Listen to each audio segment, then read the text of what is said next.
Freedom of the press and media is enshrined in the Constitution, Article 29(1)(a). In Uganda, this freedom has come to the test. On the 3rd of May, media platforms, media outlets, both nationally and internationally, carried a story following a letter by Uganda Communications Commission asking 30 journalists to be suspended by their media houses. The media houses were 13 in total. This raised the question about whether Uganda is serious about the freedom of the press and the freedom of the media. Relatedly, a report came out from Journalists Without Borders indicating that Uganda was ranked number 125 out of 180 ranked countries.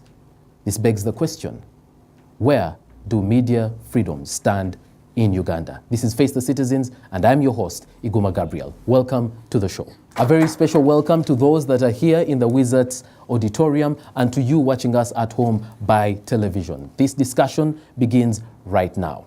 In studio, we have Mr. Moses Watasa. He is a Commissioner, Communications and Information Dissemination from the Ministry of Information Technology and National Guidance. Welcome to the show. Thank you, Gabriel, and thanks for having me. I look forward to a good discussion. All right. We also have with us the Honorable Ibrahim Semujunganda. He is the Kira Municipality Member of Parliament and is also the Chief Opposition Whip in the 10th Parliament. Welcome to the show. Thank you. You are a journalist. I heard you recently say, once a journalist, always a journalist. And you also occupy a position as a national leader. You are an MP. What's your assessment of the position of media freedoms in the country currently? I did ask Parliament, I raised this matter. And the reason I raised the matter of press freedom was because of our ranking from 177 to 125. Because Reporters Without Borders categorize media freedom, I think, in about 5. Uganda now is in category 4, where the situation is bad. So the reason I raised this matter in Parliament was because we are a country that is struggling with our economy. We generate money. If you look at our foreign exchange, and I think tourism is number 1 now. It is estimated that tourism brings in about 3 trillion shilling, and if you're going to add all the industries, the hotels, it goes to about 5 trillion a year. And we are at the moment involved in various campaigns to market Uganda.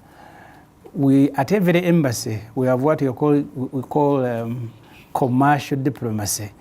And we are spending in the range of 16 billion every year to market Uganda. So I asked the government to explain whether they think you will use money through embassies to market Uganda and then spoil it by beating journalists on the streets, by issuing draconian suspensions. Because that particular story of the UCC ordering 13 media outlets to suspend 39 journalists was covered by every international media, formal and non-formal. And therefore, if you're going to spend money to market Uganda as a part of Africa, etc., through CNN, and you pay millions of shilling, and then the following day in one flash you have a story about beating journalists, you are in trouble. So I asked the government, are you taking any steps? And government did not seem to be taking any step. First of all, they attacked the one who does the ranking. Then they said journalists are also fake. Everybody else, including me, was raising the matter. So I think we've degenerated. Each time you have politics, electoral politics around the corner, we go through this. The government institutions, including UCC, want to supplement the efforts of the ruling party to stay in power. So they will be corroborating journalists, police will be corroborating them, these ones will be issuing very restrictive orders. And these restrictive orders, the attempt is to shield the ruling party from competition. Because even when you ask UCC and the government to explain, there is no way you're going to a newsroom and then begin demanding that so-and-so should be the editor, so-and-so should be on holiday. So therefore, you have outright people whose attitude are very bad towards media, but also you have those who are under immense pressure because of the politics. All right. Before we bring the commissioner in, is this to say that the media on its part is doing very well? I think the media in Uganda has grown, considering that most of the journalists, I think in the early 80s and a bit of 90s, people who were doing journalism were, first of all, not journalists, but they also extremely shabby. I remember when I was working at Monitor, we had a group that was attending every single cocktail in town just for purposes of accessing free drinks. We've moved away from that. We now have hundreds of journalists who are graduates, who are presentable, people who can speak to you and really feel someone of substance is speaking to you. In terms of numbers, the numbers have gone up. My only disappointment is that the media remains scattered. I remember, again, when I was working at Monitor, just by police issuing summons to James Tumusime and Siraji Ruwama, because they had authored a story to say Savimbi was hiding in Uganda, but just by issuing a police summons, we were on the street protesting as journalists. Today, I think because of commercial interest, because of the business interest in the media, each platform seems to think that they can operate on their own. In fact, I was a bit happy that government was suspending them, then to bring them together to begin fighting. The media must be together at all times. All right. It's interesting that you raised that, because we did invite the president of the Uganda Journalism Association, and he promised that he would be here for this show, and he didn't make it. I'm happy he didn't come, because the last time I saw Uganda Journalist Association, they were receiving a box containing money from President Museveni. So really, they had embarrassment themselves. All right. Commissioner Watasa, okay, let's start with your view on media freedoms in the country. Okay, Gabriel, I would say generally the media in Uganda is free. It's free. Of course, there have been cases here and there. You saw like the case of, I think a journalist called Akena. Akena from Reuters, yes. I think by some security people. And I think there have also been some of these cases up country where I think police and some RDCs. But I would say on the whole, generally, because now for us from the policy point of view, there's no policy that says the government of Uganda, when you go to do your work and you find a journalist, beat them. No, there's no policy like that.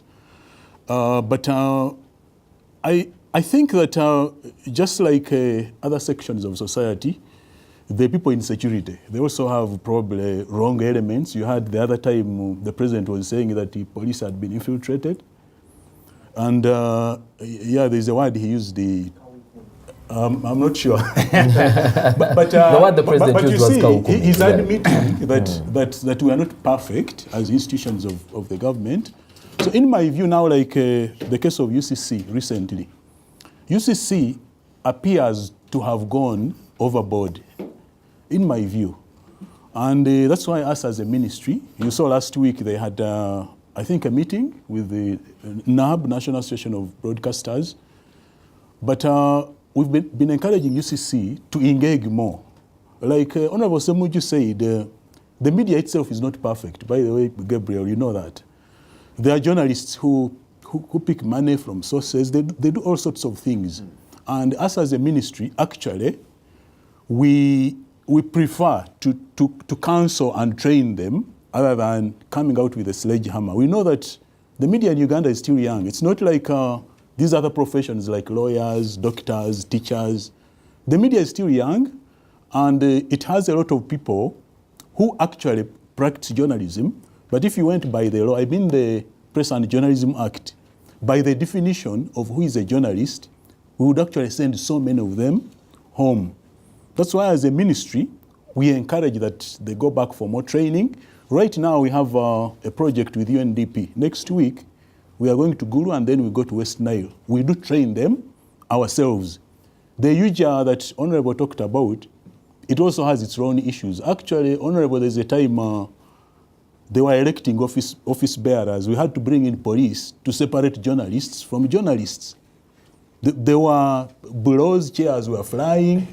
So we are wondering what kind of media is this? All right. That said, we are committed to resolving issues as they arise. Yeah.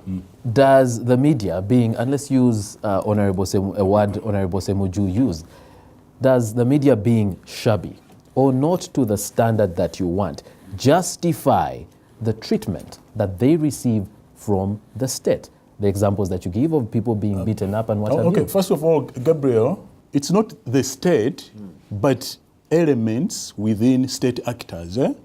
Because actually we've had a meeting, he was asking me, Honorable Frank, we had a meeting, he called a meeting with the Minister of Internal Affairs, Minister for Security, the IGP, the CDF. We speak through these things. So we were asking them, can't we resolve these cases where individual, maybe policemen or soldiers, why do they have to, to rough up journalists?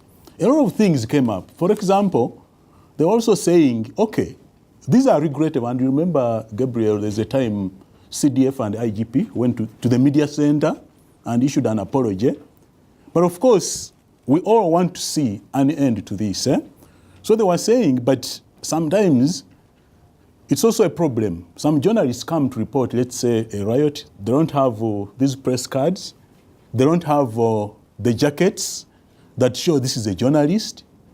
So you can see, my friends, So there is, I think, challenges both on the side of the media, but also on our side. All right, but on our side, again, so you don't have a press jacket, you don't have an ID. Yes. Does this warrant? No, it doesn't warrant, but it doesn't help the people enforcing to draw a line between an ordinary person or possibly a rioter and a journalist who has come to cover. Okay, finally, so how would we reconcile the case of Akena that you talked about earlier? Because Akena had the press jacket, he had the press instrument, he had the press tag, and he surrendered.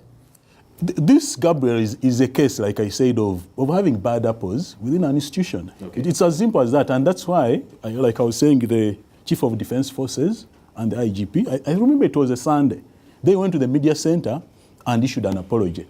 I think they were also supposed to follow up the cases of the individual officers involved, and we would want to know probably how far they have gone. All right. So if you have mechanisms for resolving these issues, for me it gives me hope in spite of the challenges, including those that Honorable Semuju has talked about. All right. Honorable Semuju, is it the practice of journalism or is it what the journalists are actually covering?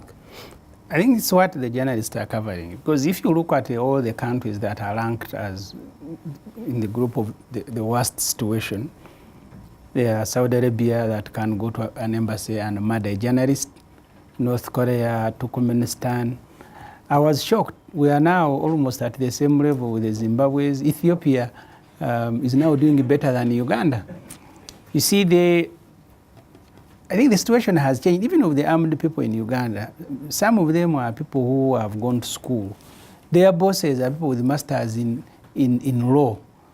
So while they are obliged by their masters, by their principal to go and do those things that they do on the street, they don't want those images in the social media, in the traditional media. I don't even think their children and wives and husbands want to see them, that you are the one who corroborated. I remember one time when Ruhweza was at CPS, there are students he went with to Kisubi. They found him and said, Ruhweza, you should leave these things to Ntare boys. You are shaming Kisubi, that you are the one on the street firing tear gas at people. So you have pressures. So people who go to stop demonstrations and they are beating up people, they are firing bullets, they are firing tear gas, they would rather these things are not covered. Right. It is not that they need to distinguish journalists from anyone else. Because when the beating starts, they are beating everybody. That's how they end up also beating themselves. So it's like they are drunk. All right. So that situation you deal with. It's time for us to take a break. Commissioner, we will come to you to understand if it is. No, well, we can also find out if they are drunk. No, I don't know if they are drunk. I can tell you, some of them are. When we were in Nansa and we had Derare, there was a guy who was shooting at everybody. I told late Kawes that is that guy part of you, he had to arrest him. And that's what caused the Musinga Norman problems when he released him. The man was dressed shabby but shooting at everybody. All right. But you might be shabby when you are not drunk. All right. Let's it's time for us to take a break. And but you might be smart when you are drunk. The discussion on media freedoms continues after this break.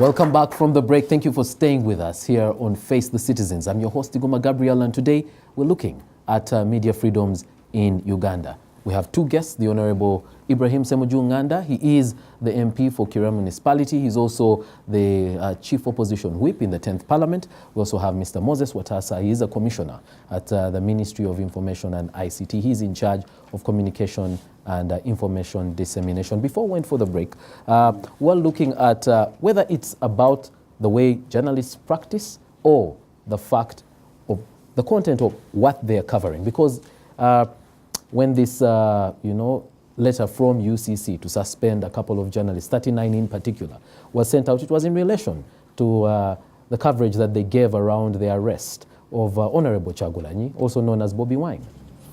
Gabriel, I have read that letter.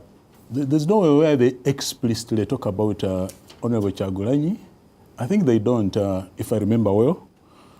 However, like I've said, the feeling, I think, even in the public is that UCC went overboard, possibly. But the beauty with Uganda is that we have redress mechanisms. I think you're aware that UCC have been taken to court, and I think they're trying to settle that case. They are talking to each other. UCC also called the NAB, the National Association of Broadcasters, last week. You saw some of the exchanges were actually quite hot. You saw that. Where people were not being allowed to air their opinion. No, but now there's social media. I think right. you have been seeing them. Mm-hmm. So for me, we shouldn't lose hope because we have all these mechanisms. There's the court process. But like I've said, for us as the line ministry for UCC, we encourage UCC to reach out and talk to the people they regulate, because that helps to avoid drastic measures, which probably we may not need, but to talk through issues and resolve them before they get out of hand. All right. That said, I need to emphasize that the media is regulated all over the world to avoid things like xenophobia, that, the hatred for foreigners, intrusion. Each of you have a private life. You don't want to find yourself on the front page of a newspaper. You're at your home, maybe you've removed the shirt and you have a vest. It's a hot day. You don't want to find yourself issues of security, issues of sectarianism. Looking at the audience, I see everyone is a Muzukuru. But I can tell you, you can Google now. Go in a search engine and Google about the genocide in Rwanda in 1994. There's a radio called the Radio Mills Collins. They didn't start the genocide, but they did so much to fund the genocide. I think there's a type of people they were calling cockroaches. So they are calling on one ethnic group to go and exterminate cockroaches, which did a lot to compound the genocide. All right. Let's take examples. And we lost up to Let's take examples from Uganda. So the media has a lot of power, yes, which we need to manage through regulation. Manage through regulation. So let's take examples in Uganda's case where the media has acted in such a way and therefore, attracts, the measures that are being taken by state agencies. Gabriel, like I said at the beginning, we've not sat in a meeting and said, today, you policemen, when you go on the streets, beat a journalist on sight. So we need to differentiate between the state and individual. No. Beyond the beating, there's been pulling people off radio stations as they, even some have not reached the radio stations. There have been threats of closing radio stations if they host certain guests and those kinds of things. Yeah, Gabriel, and those same people, that's why we are saying we need to maybe to look into this further. Those same people organize press conferences here in Kampala, DP, that is City House. Honorable Ssemujju, I see him on the front line, the NBS, I've seen him, I've had him on Spectrum, I've had him on other radios. So, why does there seem to be a bigger problem up country? I think that some of us, especially government employees, you think that if I get overzealous and maybe beat Honorable Ssemujju, I might get a promotion or something like that. But I can tell you that I have not attended a meeting where we agree and take minutes that if you find a journalist with a camera, beat him. No. Because these are instances of individual, either overzealous or... The commissioner is attempting to answer a question that he shouldn't answer. Because nobody in the Ministry of ICT has gone on the street to beat a journalist. So you did not have... I mean the police, The police. People who beat journalists sit in meetings and agree to beat them. I was in Parliament when we were debating the removal of age limit. They switched off all the media platforms. And you think they will call you when they are going to protest against the country? Yeah, but honorable, you know that these talk shows in Kampala. You see, yes, there is also... Okay, so what's the problem with There is also a reason.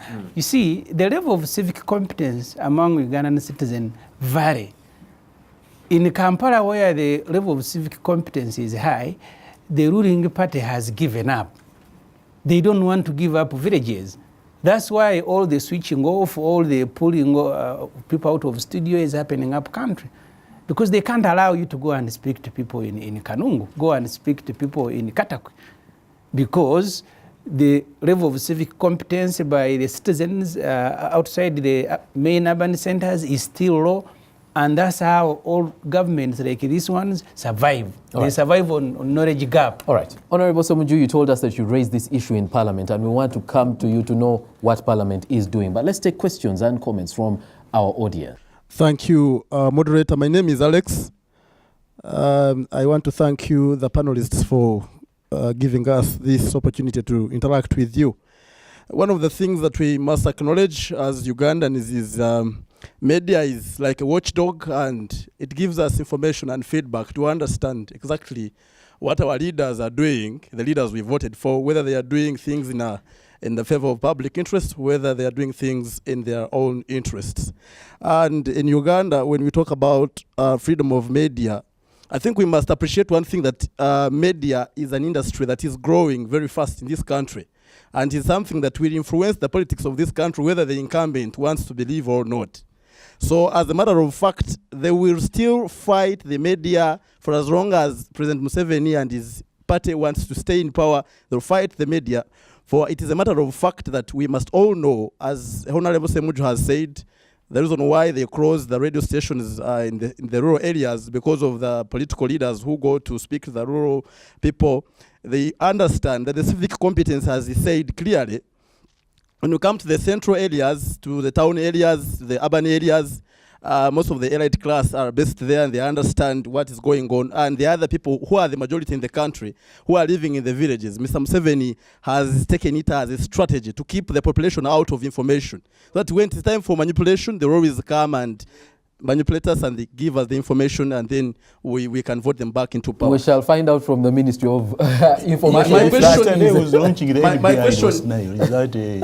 question to the official person from the Ministry of Information, I want to thank him for admitting that there is something wrong with the government acting on the media.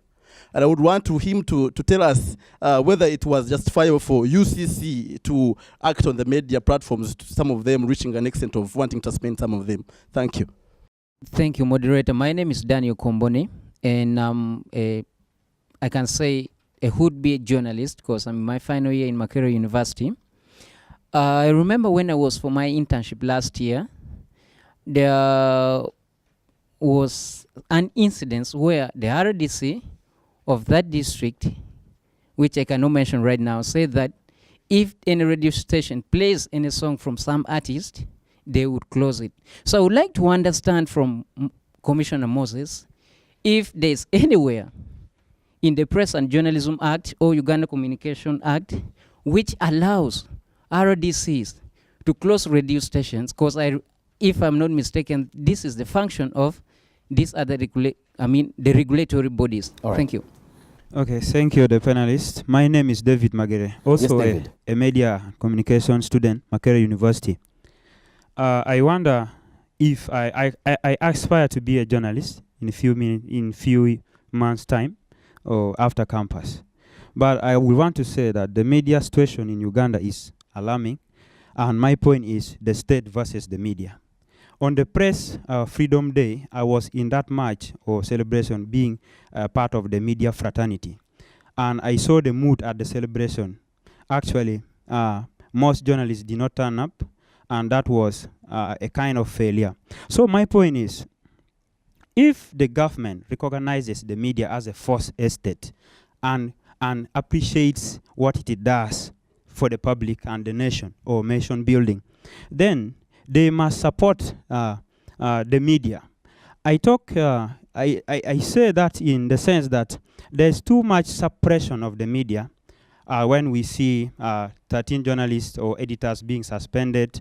There's actually 39 from 13 media houses. Yes, 13 media houses and 39 of them.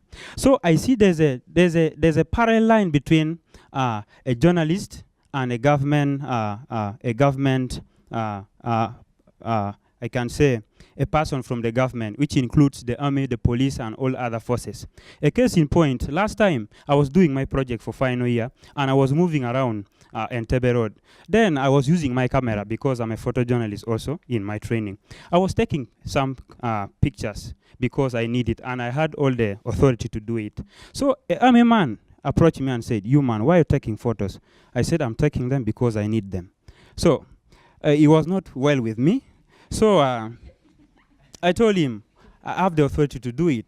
Then I told him, why are you people, the forces, always against the guys with the camera versus the gun? Are they not very important? Are they not all playing a role in nation building? So we see that situation brings us to the point. What had you taken a picture of? Yes? What did you take a picture of? I took a picture of a kid who is begging on the street because my project is on street begging in Kampala. So I even showed him, these are the photos I took, and I showed him, you guys, you must know that what we do is also very important. Okay. Thank you very much, David. My name is Agaba Nelson. Yes, Agaba. And I really appreciate the panelists, and most probably is the commissioner from the ministry that did admit in his own words that the UCC is really, it has gone overboard. And this comes in that we need to know the UCC should not really act contrary with the Constitution. So to me, when he really says that it has gone and overboard, it comes, it clicks into my mind as whether the UCC really knows of the rights that are inherent, which are in our constitutions, a constitution that is a grand norm of this country that need to be respected. My thing is that when it comes to issues of justification, it is well enshrined in our constitution under Article 43 that anything that need to be limited must be justifiable to the state. And herein is the directives by the UCC justifiable, to the nation, that there need to be, given regulations that are beyond, that are overboard of what is required for the nation. All right, thank you very much. Let's go for a break. When we come back from the break, the panelists will respond to the questions. Stay tuned.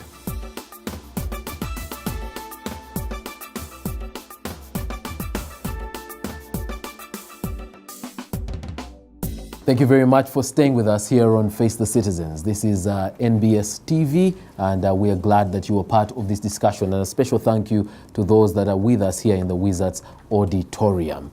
Today we're looking at press freedoms, and in studio, the Honorable Semuju Uganda, Kira Municipality MP, and Commissioner Moses Watasa from the Ministry of ICT. Before we went for the break, the members in the audience put questions to the panel, but we also received our question on our social media page, that is Twitter. It is at Face the Citizens 5, and you also copy at Gabriel Iguma. And the question is, would Mr. Moses Watasa tell us the role of RDCs in regulation of the media, because we have seen them closing radio stations in rural areas for hosting opposition leaders. That came from a gentleman called Andrew Katabs. That's his Twitter handle, at Andrew Katabs. Let's start with that one, then you'll respond to other questions.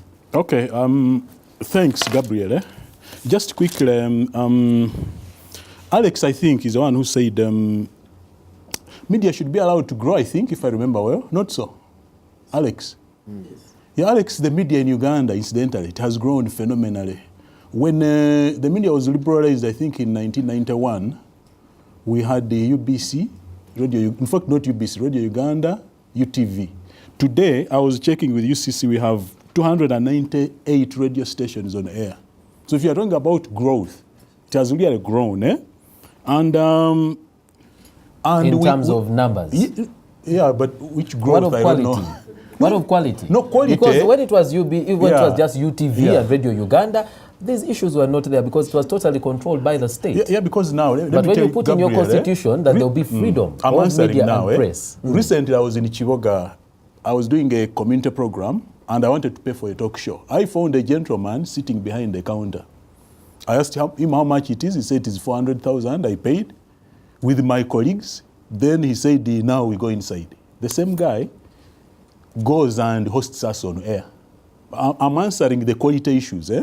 So I was asking him, are you a cashier? Are you a manager? Are you a presenter? Are you a reporter? What are you? He said,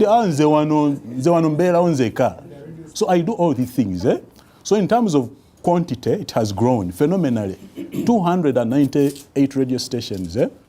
But qualitatively, there are so many issues, Gabriel. Journalism today is the most infiltrated profession in Uganda. I've not done a survey, but I can say that authoritatively. Anyone organize a workshop in town, those people who come with the small cameras, I am from Radio Bilal, I don't know radio what, we need to do something qualitatively. That one I agree.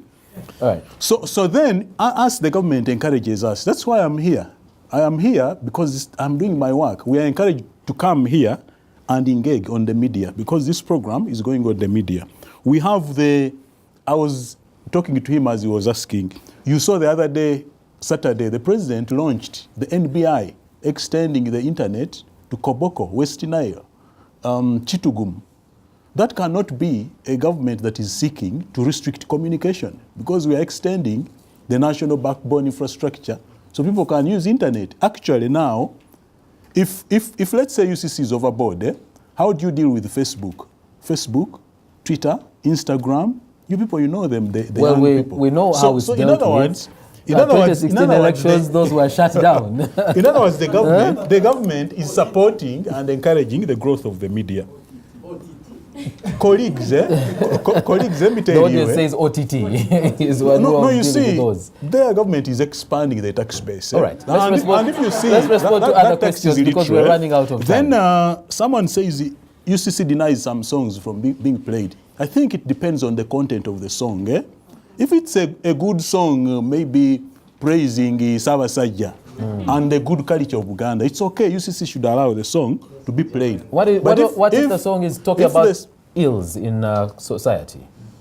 It's okay because you are saying we have a problem, but it will also be good if you offer a solution. But if you are saying, but the Iteso should go and attack Karamojong in a song, I think that song should not be allowed. So maybe we need to look at the content or the themes in the song. I don't know if that's what the song was saying in this case. Agava said the UCC should do what? UCC has gone overboard and he quoted a couple of articles from the Constitution. I said the perception widely is that UCC went overboard. I don't want to condemn them here because you know that these cases are in court. And I don't know who is a lawyer here. The number of lawyers when a case is in court, you don't go so much. We're not touching the detail of the matter. Like I said, us as the Ministry of ICT, we are encouraging UCC to engage more. Because when you engage more, you understand each other better. All right. So is that the action government is taking? Asking UCC to engage more? If anything, in relation to what they've done, let's encourage them to engage we even more. encourage actually journalists, and these media houses. If you think UCC has gone overboard, take them to court. UCC is a body corporate. It's not above the law. If they break the law, take them to court. And we are happy that they were taken to court. All right. Through this process, probably we're going to learn, even UCC itself might learn when the case is disposed. But also, the media houses might learn certain things. So collectively, we have a better situation of press freedoms in this country. Honorable Semuju, on solutions, because one of them is ask UCC to engage more. You see, the moment you have a government that is not accountable, you are suffering from democratic deficit. These are consequences. And I don't like the blackmail of Rwanda. You see, Rwanda, radio promoted genocide. How? The pharaohs who attacked Rwanda came from Uganda. It is not radio that equipped them. We equipped them to go and attack and remove the government. They shot down the aircraft, killed 2 presidents and army commander. And in fact, it's at that stage that genocide started in Rwanda. But people like blaming the media, the hotel, the what. If that invasion hadn't happened with the aid of Uganda, probably there would never have been a genocide in Rwanda. And I'm not an apologist of anyone who made a contribution, because that is the worst thing that can happen to human beings. But because it happened in Rwanda, so is that the reason you are suspending journalists who are covering Bobi Wine? That because in Rwanda there was genocide, so you must not cover, as if Bobi Wine was carrying a panga to come to town.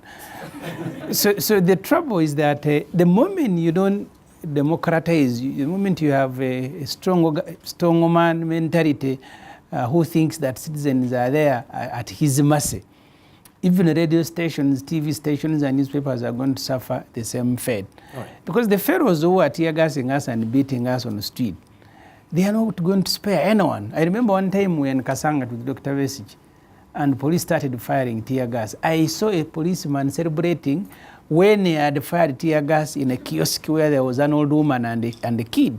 I asked Ruweza that these are the things that brought you here. The man was celebrating because these ones were crying. So therefore, where we are now, the excesses is not the official line, but there are people who will always do what is unofficial. What they are going to publicly profess is not what they are internally planning. All right. So therefore, the solution number one is that we will need to be accountable. Those who in government, if they want to stay in government, they need to be accountable. As long as they don't want to be held to account, their response, whether in Sudan, whether in Zimbabwe, whether in Nigeria, whether in Libya, is standard. They are going to turn to the media, they are going to turn to citizens, and soldiers are going to be shooting and firing tear gas.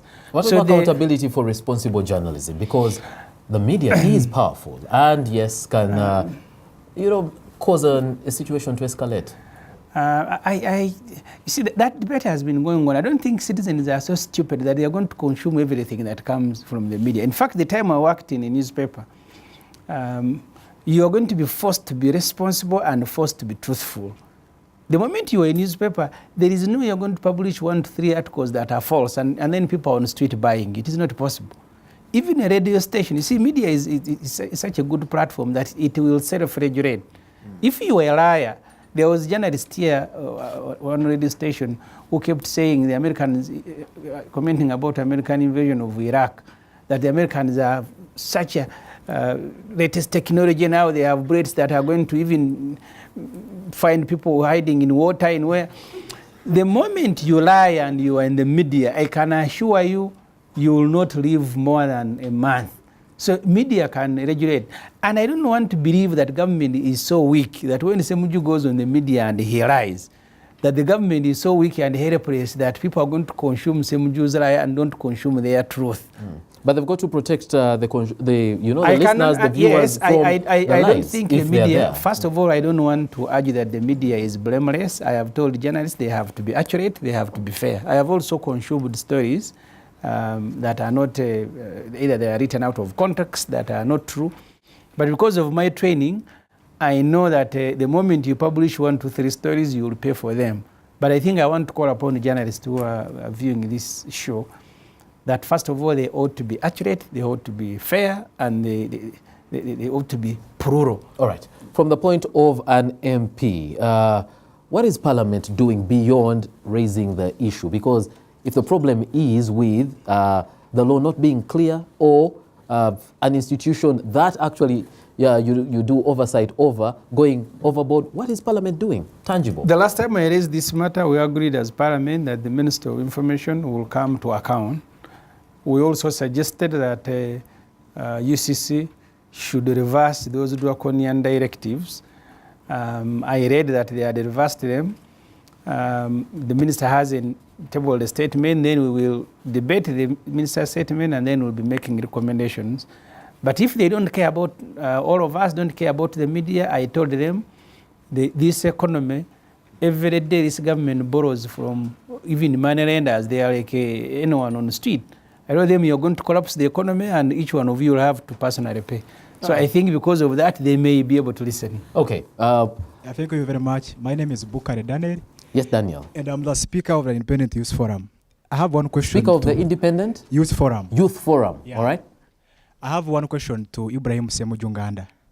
The government censoring the press, to me, it is not new because I've read history. These even the things where they are during even the Napoleonic era. And I'm saying, today, what is the quality of journalists that actually we have? Because we have what is their integrity and their professional code of conduct. Because we have seen some of them exaggerate the subject matter. We have a small instance, for instance, in Chambogo, they exaggerate that Chambogo is on fire. What is their professional code of conduct? Right. What is their integrity? All right. Daniel, we've taken note of your question. Thank you very much. My name is Katabaro Ronald. Ronald, yes. For me, I want to look at this from the political perspective. Media freedom resonates with the quality of government that you have. And for me, I don't expect Semuju, the Honorable Semuju, to be asking media freedom from a government that he has intentionally refused to recognize as being a government.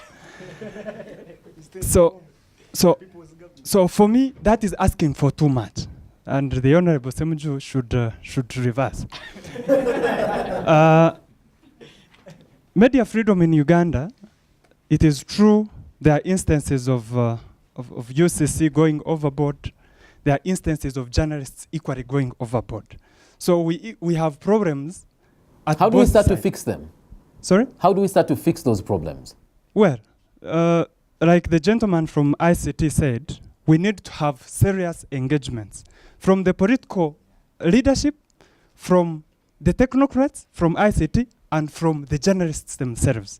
So we need to have to build on the engagement and have bigger engagement platforms so that we will rectify these challenges. Ronald, thank you. My name is Iware Bruno, and I have a specific question to the Commissioner. The Commissioner, in his submission, seems to separate the government from these violations that we have seen against media. I want to ask him one question.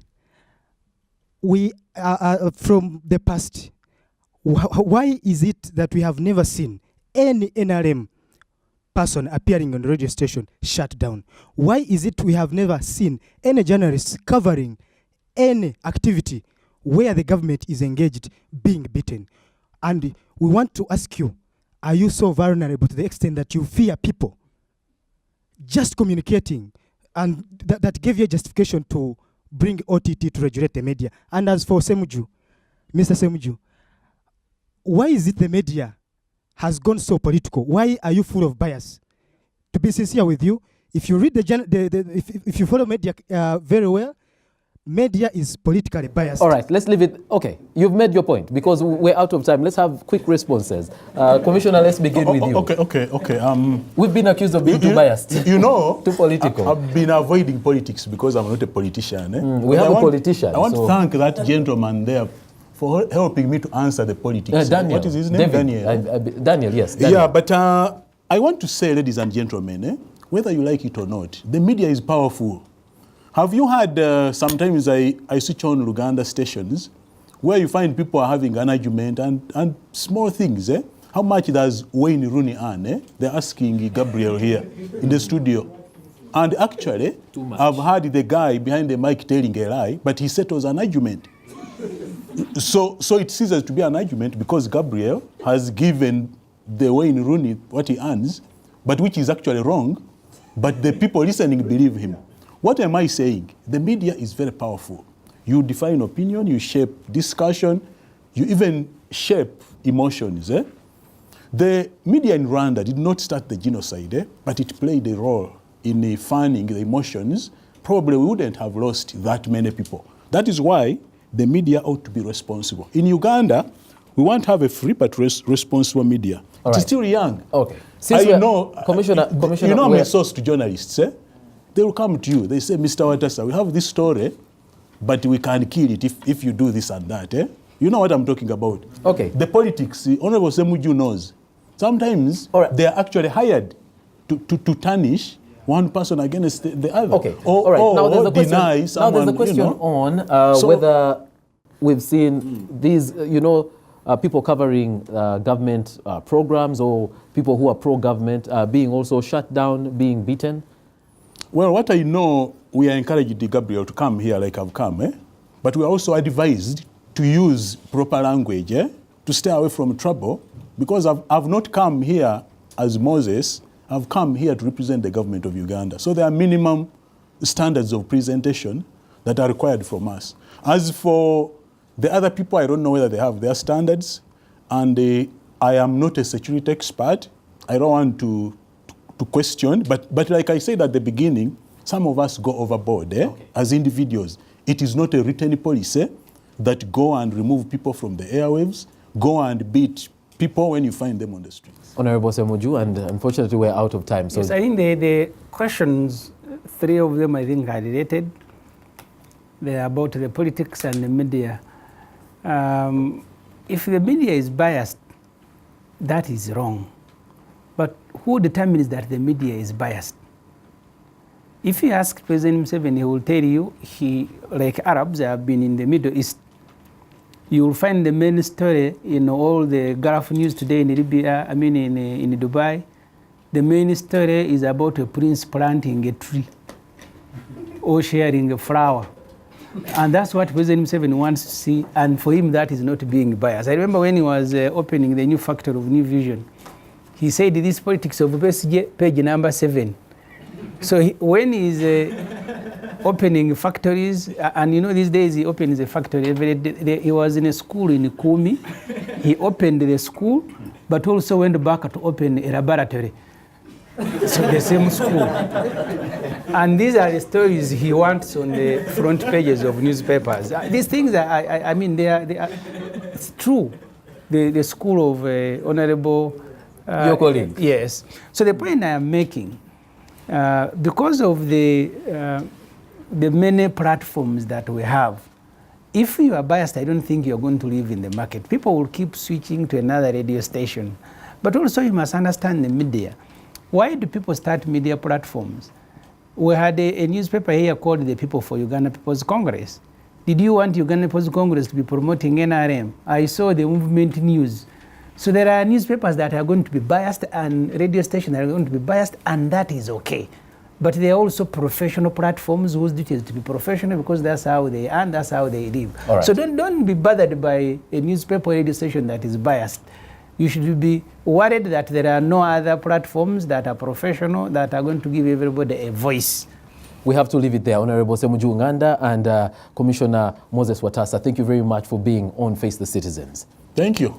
Thank you. See you next time. Dear viewers in the Wizards Auditorium and you watching us at home by television, thank you very much for being part of the show. You have a role to play in promoting media freedoms. Please play that role. From me and our guests, it is thank you very much for being part of this show. Until next time, God bless you.